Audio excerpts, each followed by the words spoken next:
গত 5 বছরে আজ পর্যন্ত কেউ বলতে পারে না আমার কোনো একটা মেয়ের সাথে একটা পিক দেখাইতে পারে না। আমার কথা হইলো সরাসরি পিক না দেখাইতে পারলেও কি হয়েছে, রুমে তো কট দিতে পারে বেচারা।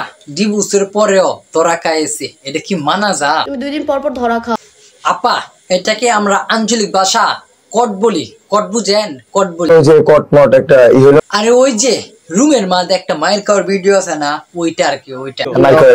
সবথেকে বড় কথা কি, যদি কেউ মনে করে যে আমার মতো একটা ছেলে পরকীয়া করতে গেছে আরেকজনের বাসায়, তাহলে সেটা তার ব্যাপার। এ ভাই, আপনি কি বলেন? আপনি রুমের মধ্যে গেছেন রুমমেট করতে, আবার এটা কটকাইছেন, এটা হলো আমাদের ব্যর্থতা। আরে ভাই, এটা আমাদের ব্যর্থতা না, আপনার নিজের ব্যর্থতা। দেখুন আমাদের উপরে চাপাইতেছেন কেন? আজকে আমরা কথা বলবো সবচেয়ে টিকটকার এবং সেলিব্রিটি রাকিব এন্ড ওর কথা নিয়ে।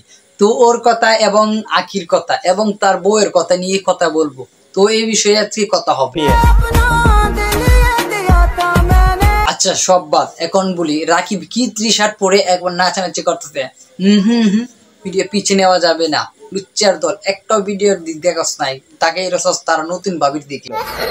আপনারা একটা কথা বলেন তো আমাকে, টিকটকার সুপারস্টার রাকিব রাজা ও কেন মেয়েদের পিছনে নাচানাচি করে? আকি হোক এবং এর বউ হোক, এটা আমি জানি, এই বিষয়ে পরে কথা হবে। কিন্তু টিকটক এবং সুপারস্টার রাকিব রাজা পুরা টিকটক কাঁপাইতেছে এবং নতুন বউকে নিয়ে। তো চলেন এই ভিডিওটা দেখি।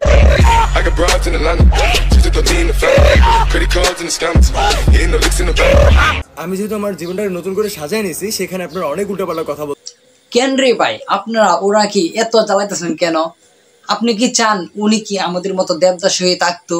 উনি যা করতেছে উনি তো ভালোই করতেছে, উনি বউকে নিয়ে ব্যবসা করতেছে, উনি কিন্তু খারাপ কিছু করতে পারতেছে না। আপনারা চান ও ভালো হয়ে থাকুক, আমরাও চাই। আপনার সাথে যদি এমনটা হইতো, আপনি কি সারাটা জীবন নিজের দেবদাস বানায় রাখতে? ভালো কথা বুঝছেন, আমাদের বাইরে কি সোশ্যাল মিডিয়াতে মেয়ের সংখ্যা কম ছিল, কিন্তু উনি কিন্তু করে নাই এগুলো। মেয়ের সংখ্যা ওনার কাছে বাদ দিয়ে বউকে নিয়ে দেহ ব্যবসা করতেছে, উনি অন্য কিছু করতেছে না। আপনি কিন্তু বুঝতে হবে। যদি অতটাই খারাপ হতাম, ক্যারেক্টারলেস হইতাম, তাহলে আমি বিয়ে করতাম না ভাই। আমি আপনারা যেমনটা জানেন যে অনলাইন জগৎ, আমি বিয়ে করতাম না। আমি এখানে ওইখানে এর সাথে ছোট্ট একটা কথা, এটা হলো ভুল হয়ে গেছে। আরে ভাই, একটা কথা বুঝা রাখেন, আপনি যদি বিবাহ না করতেন তাহলে কিন্তু আপনি ভাইরাল হতেন না। এবার বউকে নিয়ে নাচানাচি করে কিন্তু আপনি ভাইরাল হয়েছেন, এটা কিন্তু আপনি মানতে হবে, এটা কিন্তু অস্বীকার করা যাবে না। আহা, ছোট্ট একটা সংসার এবং খুব কাছাকাছি বিয়ে, আবার একটা ফুটফুটে বাচ্চাও আছে। বুঝলাম না এদের সংসার এত তাড়াতাড়ি ভেঙে গেল কিভাবে, আর ডিভোর্স হয়ে গেল কিভাবে?